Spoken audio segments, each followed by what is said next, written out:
stuff. Yes, please go ahead Okay, with your so ideas. I've had this question for decades. Let me start with Sri Aurobindo. So Sri Aurobindo says, if I remember it correctly, consciousness is the fundamental thing in the universe. It is the movement, the energy, the motion of consciousness that creates everything in the universe. Okay. Now, I know I'm being careful about talking about experience, but I'll say this. In times when when there's really no thoughts and the mind is silent, there's much wakefulness, that phrase makes total sense. It starts to feel as if everything is alive, conscious pervades everything. And there's not like a me and things out there. It's like everything is consciousness knowing itself. That's what it seems like. This is not confusing to this mind when the mind is quiet. Now I switch to this is the question I've been asking Marco all along. I'm still not. There's something in the intellect that's getting confused, and maybe you can help with the seeing and hearing. So just take the simple, this is like elementary school. I look at an apple. This is what the materialist said. And the neuroscientist says, you don't see the apple, you see light waves, as if light waves are some real material, energetic thing. And, it goes through the whole process, blah, blah, blah, the whole process in the brain. And the brain constructs somehow an apple. Okay. So I understand, I'll almost get to the question. I understand that from the point of view of integral yoga, there's no, this purely physical thing, stuffness, indirectness is not the way things are. Here, I'll see if I can say it in a sentence. I don't think requires supramental knowledge. I think it's a higher mind thing. I would love to be able to say, from that open space where really start to feel the silence and everything as consciousness, how do I put the neuroscientist language of light waves and brain and optic nerve, how do I put that in a truer, say from the faculty, how would you say in terms of seeing, the faculty of seeing, without eliminating the scientist, I mean, take the scientist language. What is he really saying when he says light waves and optic nerve and neurochemicals? And how would you transform that materialist language to reveal the deeper truth behind it? Does that make sense? Yeah, well, you want to know more than just fitting that. Yeah, you want to map the whole, uh, how to say, activities of consciousness on all the levels, starting from kind of more the higher level to the most physical, to the organs, so to say. The Right, seeing has to come to the organ of sight and brain and activity, and the photon falls on the retina, and that right, translates itself into the some kind of electrical signal which is interpreted in the brain in that particular sense of color, shape, form, and so on. So you want basically that everybody wants. You want to see how consciousness works, right. and I think we can follow this faculties very well. Even we have this idea that the faculties are like indriyas, and they are mistaken and for something which is blocking the action of consciousness. It is we have to get rid of the senses or indriyas or stop them functioning, and then we will have some conscious action or perception. It's totally wrong assumption, Right, because consciousness operates by these faculties, and these are not indriyas in terms of senses turned outside. They are infinite, as Sri Aurobindo says. They are on each level, on every level, on the vital, mental, supramental. They are on the supramental level, the faculties. yes. The revelation is seeing, the direct evidence of the truth. Yeah, it is seeing. Yeah, it is not the eyeball seeing, but it is a different type. But this is the same faculty. only it is translated differently there on that level. And the same with the hearing. Hearing is comprehensive understanding of all relations in one meaningful unity. This is hearing on the highest level. On the lower level, it is this ear, which is, with all these functions to distinguish different sounds and connect them into one meaningful picture of reality in this bubble in which we are, how to react, what it does to me, what I want to do to it.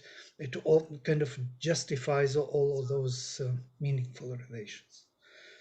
And so on. So I had this study before, which was called the Faculties of Consciousness in Sri Aurobindo Savitri, Hmm. and I started, maybe I will project that would be interesting for you also to see. I was making this long ago, like 15 years back, but still the file is here.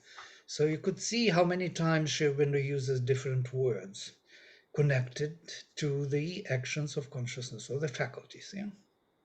So I kind of put them into this numbers, how many times he uses the word in Savitri. It was my quite interesting So study. can we take one of the words under sight? Just take the word I. Yeah, 61 times he used Okay. it. I. When you're talking about the physical I, there's a certain Maya. When the physical scientist talks about the I, he's imagining or conceiving of it as a purely physical thing. Yeah. My focus was a bit different. I have to tell you first what I Okay. was doing. Okay. It is not the physical eye I'm looking for at Right. all. I'm not interested at all in physical eye, by the way. Right. And must tell you that for me, there is no big difference between what you are saying and I am thinking, because I understand that the faculties are producing this physical body, this eyeball, this brain, these Uh, faculties demanded and made for themselves, the instruments which can function within this physical space, yeah, right. in time and space. So, in the physicality, as it were, with these atoms, it started to make them in clusters, to make them work for their own efficiency, Hmm. efficacy. So, what I was interested in is to see exactly these major faculties, yes? Seeing, hearing, speaking, thinking, feeling, emotions, and our life also, and being in the body. Yeah, I have separate body, but Sri Aurobindo is using them in exactly the way I think they should be used. The body is not only physical body, it can be any body. Yeah? It can be vital body, mental body, supramental body, and transcendental body, divine body.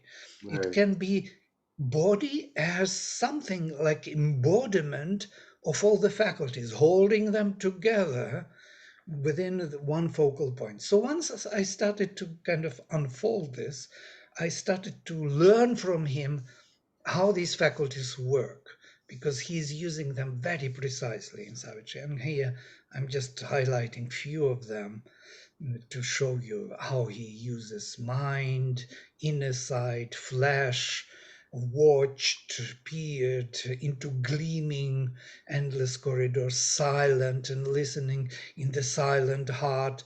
So silence, listening, they are belonging to one particular faculty. When we speak about silence, it Hmm. is about hearing. Right. It's not about silence existing without hearing. Right. It's impossible. It's just simply impossible. Hmm. Even light is impossible without seeing. When we Right. say the consciousness is light, it is the faculty of seeing.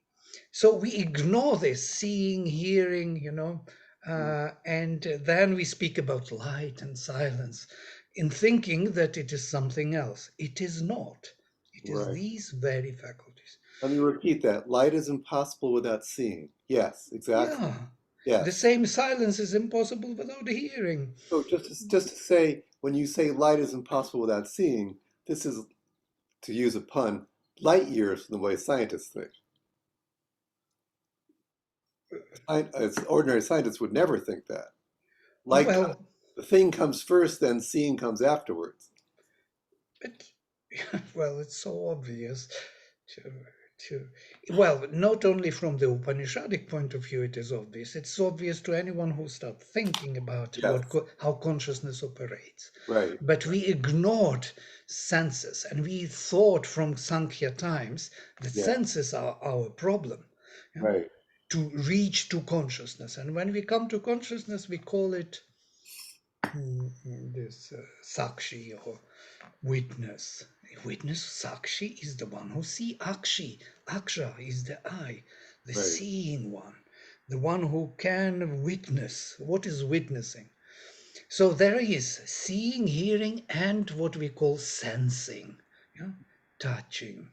These are three major activities of consciousness in the perceptive sense, and in the active opposite, speaking, thinking, and feeling. Yeah? So here we are. This is what Upanishads are doing. But I'm kind of mapped out so many things beautiful. And if you start analyzing them, you will see how wonderful. Look, it's all this with the. It's all about faculties. We just don't even see. We flow through Savitri and think that he deals with consciousness, but he constantly involves these faculties constantly on each page, million times. Silence listens with a silent heart. I already did this. He heard the ever unspoken reality's voice. What is this? He heard the ever unspoken reality's voice. Is there any other way that consciousness can operate Mm, without unspoken voice of reality and without listening to it? You know, I don't think so. If I remove these faculties, there will be nothing to be aware of. right, Awareness, as we call it, is yeah, inbuilt within these faculties of being witness, listening to pervading and comprehending the oneness. Hmm? So we just moved away from these activities of consciousness actions. so another way, perhaps, of putting it, I'm still back to there's no light without seeing. So normally in the ignorance, we think there is something that exists by itself to be seen, and then there's seeing. But the way you're using faculties, would it be right to say, when I say there is seeing in the light, instead of there being a light and passive seeing, this faculty of seeing is active. It's literally seeing, bringing light into existence. Absolutely, no. Yeah, According to Upanishads, it's exactly that. Because yeah, he wanted to see, right. the light was born. Because he wanted to hear, the space came into being. So, I think you have enough intuition that you're seeing this intuitively, and I can see how the student hearing might hear you as saying, here's seeing over here in this separate place, and it's bringing this thing into existence. Whereas what you're saying is, it's this integral marriage the entire time. It's not like this separate thing seeing brings this separate cells, whatever, light into existence. It's like it's together. It's always one. Does that make sense? yeah, yeah, it is always, well, the light is everywhere light. Yeah? Right, The space is everywhere space. We cannot, you see, I separated them. I will open the word. This right. will be more interesting. Yeah? Where stillness listening to the unspoken word. At once she was the stillness and the word. A work she had to do, a word to speak. It's about Savitri. Uh, The secret voice, the word that knows. yes. The word that knows. If we think about this deeper, we will see that the word as expression of consciousness is Mhm. actually an expression of comprehensive Yeah, faculty of consciousness. right. That's why it knows. So it feels to me what you're doing, which seems profound to me, is that literally every word in Savitri can be taken from our normal dualistic, separate, way of mental device of knowing. And as we open more and more to this integral way of, you know, it's all the faculties, movement of the divine, that every word becomes an opportunity for us to shed, let go, let go, let go of that divisive way. It becomes a reflective meditation. Is that Yeah, well, I think it's a weird, but whenever somebody says, we had this discussion with Radha the other day, she says, but we have to deal with subtle faculties. We don't need to speak about seeing, and we have to speak about subtle seeing in the vital world. We have to develop that faculty and go even deeper. I say, for me, it is the same. it's the same? Right. Yes, and it is difficult to understand until you understand how faculties work. So I'm less interested in their physical embodiment in this physical framework, yeah? Like what neurons are doing and what is happening within the eyeball. But I'm interested to see how that faculty actually built this device, yeah? How it actually managed time and space to come to this possibility to see the light. I am Wouldn't, very interested to know that. wouldn't you say perhaps instead of saying the faculty built in the past, that what we see as rods, cones, photons, etc., is the bringing to being in every timeless moment by virtue of seeing, hearing, thinking, etc. That it's something that's unfolding out of the infinite every moment, every timeless moment. Yeah, Okay. right. And Okay. yeah, you see, because for me, the physicality is nothing but the projection of that Right. real thing Yeah. behind. So, Yes. Yes. and I Exactly. have to see it.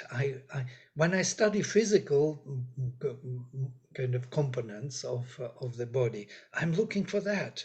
Yes. How that found the way to really come to manifestation, how it really used its faculties, and I unfold those faculties for me to understand how seeing works, yeah, or So let me, hearing so works. let me suggest this. This is the problem I had until I got what you meant by faculties. I wonder, just wonder, I may be wrong.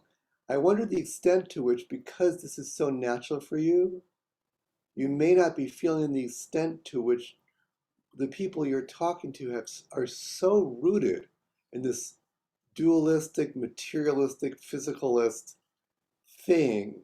Then they hear you talk about faculties. Oh, so they're going to add on to this ordinary way of seeing this stuff about faculties. They think, oh, well, we need to get to the subtle, we need to get all this. And you're saying, Yeah, no, it's all here, right?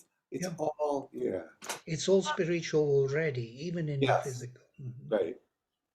You know what feels like it would be wonderful to me would be to go through Savitri. I mean, we could just take one or two lines for a session and really unfold the non-dual, you know, sense of it Mhm. and do it in a very contemplative way, like talk about it, analyze it, like an analytic meditation.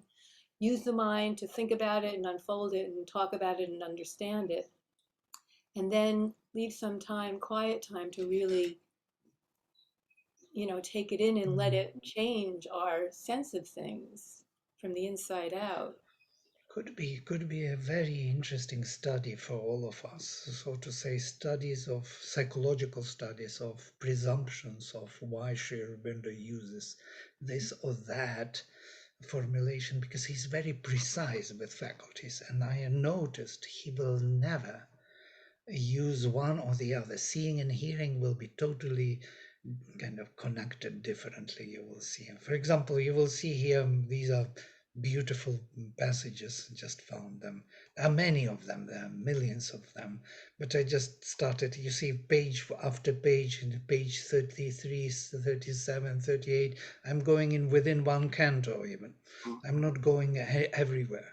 So if you look at this, the voices that the inner listening hears conveyed to him their prophet utterances. This is Sri Aurobindo's functioning of consciousness, the highest, yeah? Mm-hmm. And flame-wrapped outbursts of the immortal word, and flashes of an occult revealing light approached him from the unreachable secrecy. So what is that unreachable secrecy that these outbursts of the immortal word are approaching him? So the word is there still, and the light is there. So the seeing and hearing, the expression of the light, the thought, this light would be this luminous thought action, and seeing and thought, yeah, mind and seeing on the one side, and hearing and the word is on the other side, comprehensive and apprehensive cognition. And I see it throughout Savitri. He maintains it rigorously, this division. He never mixes them up. It's not something you can mix easily up. You said earlier that, and I agree, I think it makes sense to me that you don't need to go to the subtle senses that because everything's spiritual, the faculties are absolutely, present in what we call the most ordinary sensory experience, right? Mhm. Okay. Only we never study them deeply. We, Yes, we, we, we take them for granted as if we right, know what they do. We don't know right. what they do. So let me ask this, and this may be going away from what you're looking for, but if you put aside Savitri for the moment, and I'm looking at your screen, looking at your room, I see a dresser behind, and I see, physical things. How, I'm not even sure if this will make sense or if this is where you're interested, but I would, I would love to be able to describe intuitively the working of the faculties, even in what is the most apparently mundane sensory experience. I agree. I would love to do this, Okay, what you're so saying. I have a coffee cup. Hmm. I see the shape and the color. Now, this may be not what you're, talking about, but can you can you describe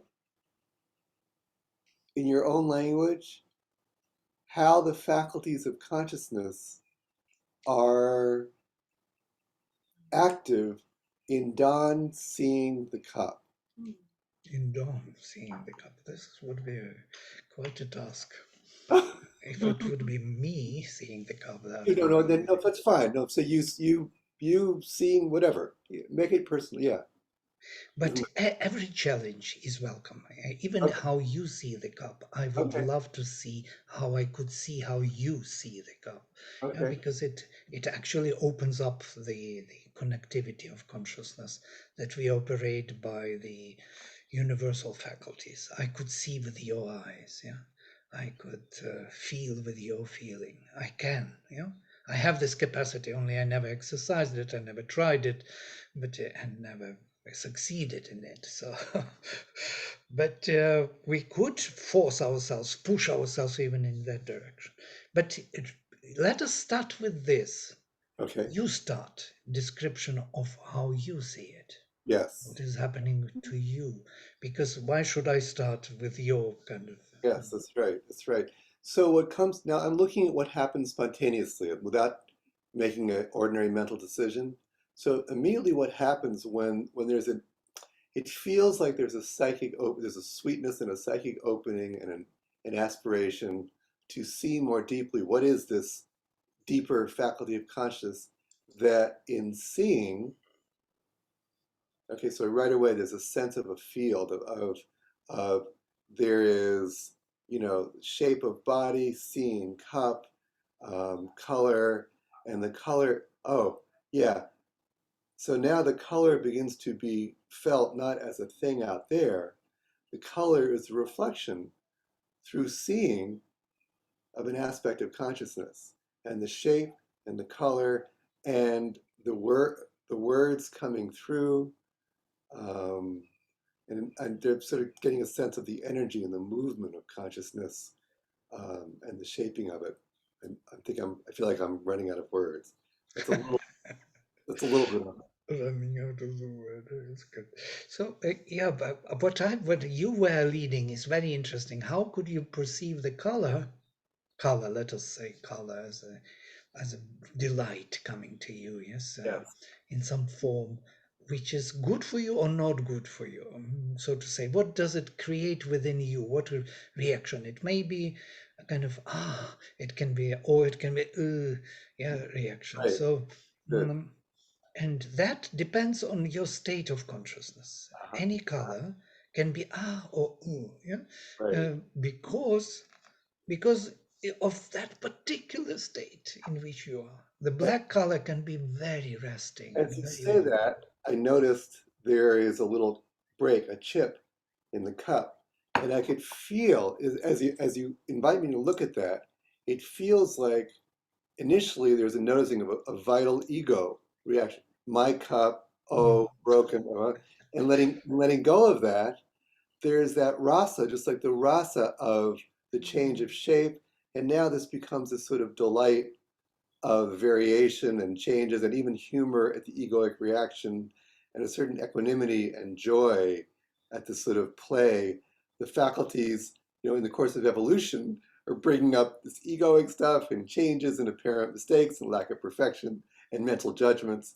And all of that is part of this flow of seeing. This is seeing, feeling, speaking, thinking, all flowing together in this simple sensory perception. absolutely. And yes, because you can find in it, you can find the position of your consciousness towards that crack or towards that, Right, in a different position where it will be a delight. right. Yeah, where the vastness of your consciousness would be wondering about that Yeah, simple, crack as something very unique, very dear to you, to your heart, right. even beautiful, Exactly. Yeah, yeah. I love this. This is wonderful. Mm. Yeah, It depends on your position, I yeah. think. Uh-huh. So this yellow color of this book Savitri, which is in front of me, can be disturbing or can be a delight. It's pure Right, delight. It right. depends how I look at it, from what position. Even I was mentioning this before. To read Ramayana for me was like one page and all the sorrow is gone, all the depression is gone. You have to read one page. Yeah, Right. that's it. But when I love my sorrow, and want to indulge in that kind of dullness of myself, Right. then I can't read. So, Yeah. Ramayana. I start reading, and something in me resists. Says, "Stop reading. You have to indulge in your misery, Right. because that misery is also a kind of a joy, Yeah. perverted joy, but Yes. still, something in you enjoys that state." Hmm. Exactly. So you see this play of the outer form and shape and color with which is projected into our state of consciousness is amazing. So there are infinite varieties of relations. This seems like a very, very powerful way to imbibe and embody the sense of all life as yoga. That every moment becomes a joyful opportunity to to wonder, to Mm. wonder at the play of the faculties of consciousness. Yeah, and to find yourself in that all, Yeah, to yeah, find your position of consciousness and shift and enjoy the shifting and right, enjoy the change of your attitude towards. So it's like a mirror. The world outside you is like a mirror of your own self finding, yeah, right. and discovery. You mentioned shift. I remember Sri Aurobindo in the Letters on Yoga, in the section on planes and parts of the being, speaks of the all importance of the stress of consciousness. If the stress is on the outer, you're in outer ignorance. If the stress is on the inner, you awaken to the inner. If the stress is in the self, you realize the divine, that everything, free or in bondage, all depends on the stress of consciousness, which is like the shift. It's the shift of your center of gravity, shift of Mm. identification, really. And we are looking for ourselves. Yeah, we are looking for that deepest the kind of poise of Right, ourselves. So we are looking for ourselves in everything we do. right. So this is whatever we do is only for one reason, as Gita would say, yes, that all this sarvam karma khilam partha jnane parisamapyate, all the karma, all the activities are ending in the knowledge experience. Yes, So if we live for this, to reveal the divine properties in this manifestation, then this matching, mismatching, constantly going on is actually the way to do it. right, right. And Could you here faculties play a wonderful role. repeat that Sanskrit? That was so beautiful Mm. from the Gita. Yeah, right. Quote It's just one line. Yeah.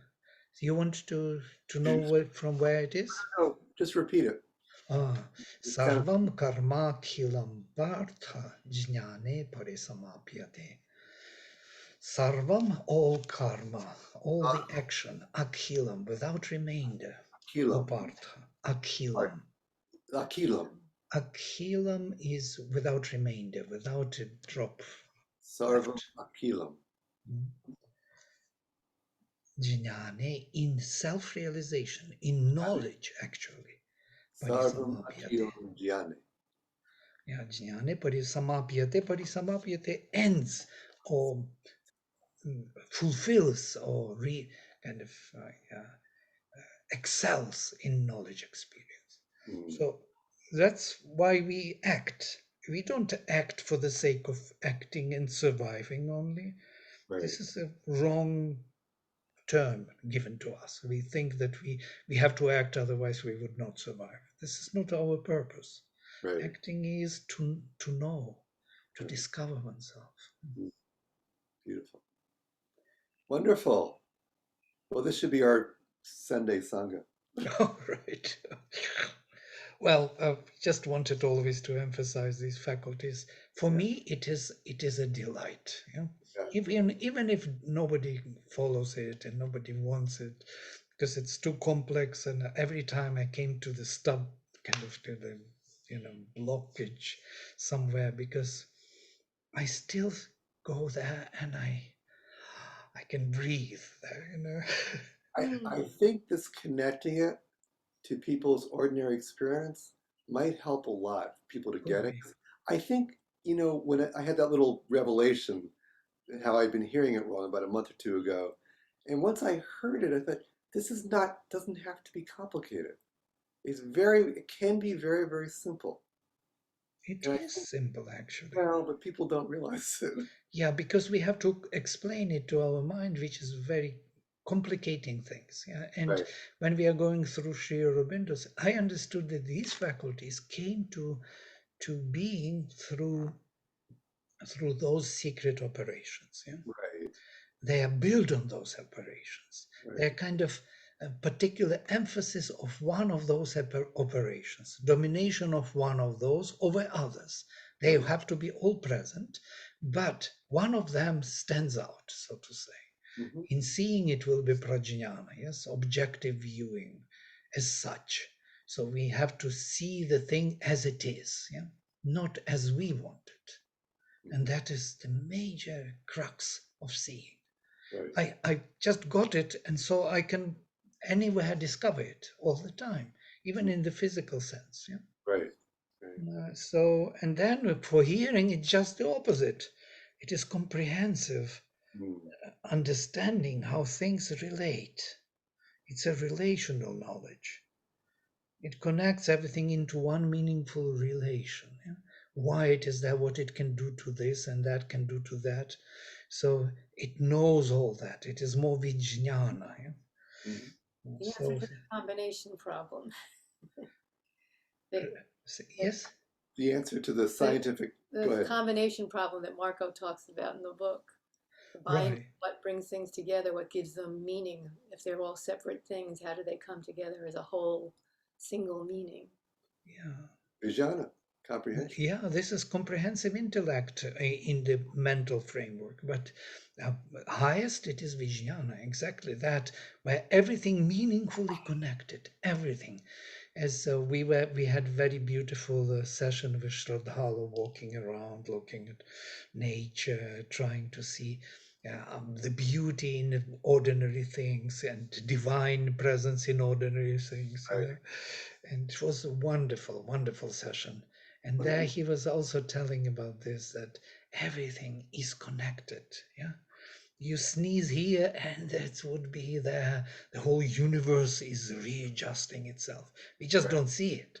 right, Because this is one vijnana, one comprehensive existence. Nothing here is in vain, made some without any result. Everything has a result. Everything influences everything. And this we don't see. then we realize that there's never been any combination problem. The only problem, so to speak, is since we know everything is integrated in one, how do we come to believe in separation? Right. Yeah, And separation comes from this prajnana, which is viewing thing as such. exactly. And it is a part of the deal of consciousness. So Right. this is the seeing and hearing which we inherited, so to say. And so what can we do? Tell Marco you've solved the combination problem. You'll get a Nobel Prize. It's the question in Kena Upanishad, who is that God who connects seeing and hearing? Right. It is Brahman. So that is the Or answer. you won't win a science prize for that one. No. No. Upanishads already won all the science. Right. Right. Oh, Okay, great. Thank yeah. you for this Oh, thank you. lovely, flowing and friendly, without, tension, Right. arguing discussion. Oh, we'll argue at 12:30. Yeah. Okay, so let's see what our sangha will do, and otherwise we could again shift to our kind of study as it was suggested, yeah, Sure. by you, Jan, and we can maybe see something, take text, Savitri, and study our consciousness on this text, what it does to us, why. So instead of studying Savitri, we will study how consciousness functions in Yes. the life of Yes. Sri Aurobindo. Wonderful. Wonderful. Yeah. I love that. Love it. Good. Okay, so all the best. See you then. We'll see you at 12:30. Yeah. Yeah, Okay. bye. Bye.